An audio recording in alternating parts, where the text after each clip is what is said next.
Okay, so here I'm making a video of me quickly installing my rear derailleur cables and housing. I'm using XT. My bike is a vintage specialized rock hopper that I've been amping up for a while. First thing I'm doing is releasing the cable on the rear derailleur clamp.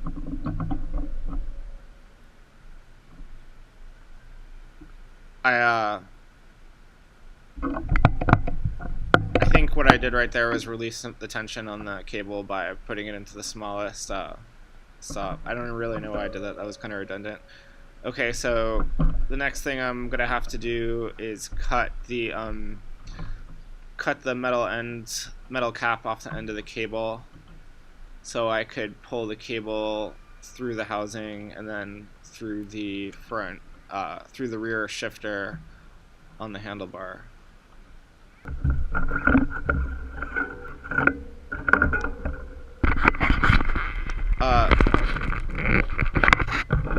So now I've pulled the cable through all the places where it threads through the frame, and I pulled all the housing off the cable.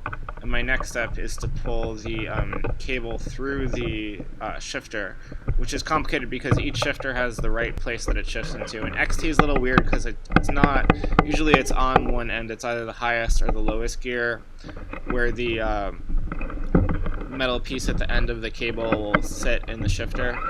But I think in XT, or at least in this version I have, is one off. Or maybe it's centered or something. So I've gotten that going. I pulled it through. I had to unscrew the cap, and now I'm threading through the new cable.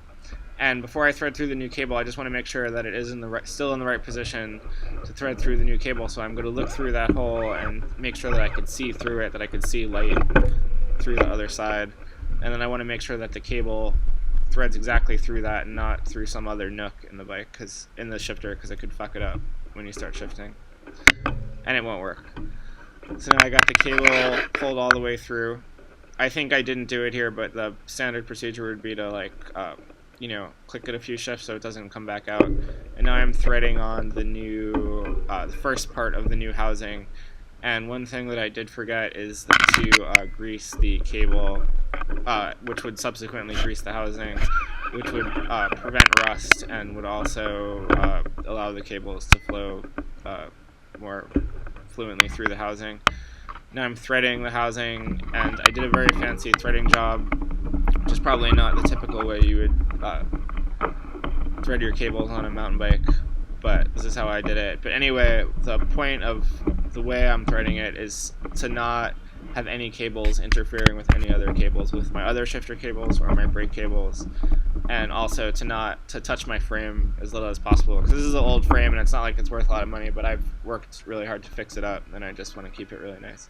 So I'm making sure the the housing ends the housing caps are sitting properly in their stops. And now I'm installing the rear cable housing, which feeds directly into the rear derailleur.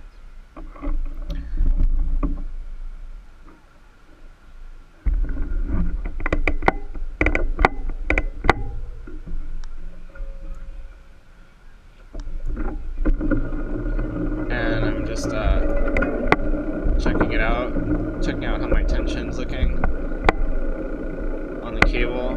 It should be pretty, definitely shouldn't be hanging or anything. It should be pretty tight, not super tight, but when I clamp the cable into the rear derailleur, I just made sure not to fray it. So you want to clamp it, you want to hold the cable pretty tight, so you have so you want to make sure it's like pulling all the way, and then also make sure all your cables are are sitting in the housing and it's not sitting some janky way. And then you just want to clamp it tight onto the derailleur, but not you don't want to fray the cable also.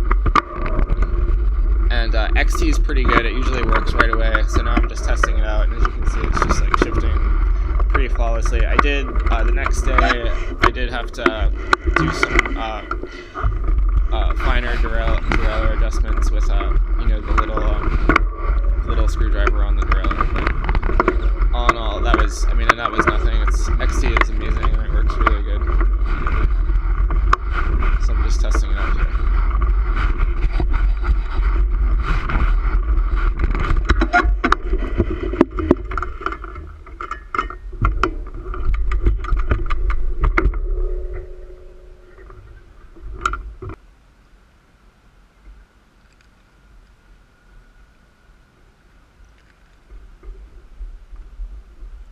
So now I'm going to cut my wire and cap it,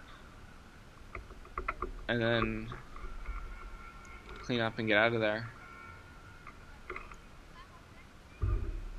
Now I use I thought it would be a good investment. I think it was a good investment to have bought a Park Tool wire and housing cutter, because even if you buy an expensive one in a store, it's only going to last you a couple cuts, and this is like a guaranteed thing for like a long time.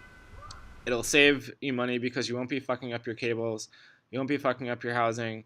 It has the crimper for the all the ends and stuff on it, like built into it. It's just a really solid tool, and support Park Tool. It's an American company, I don't know.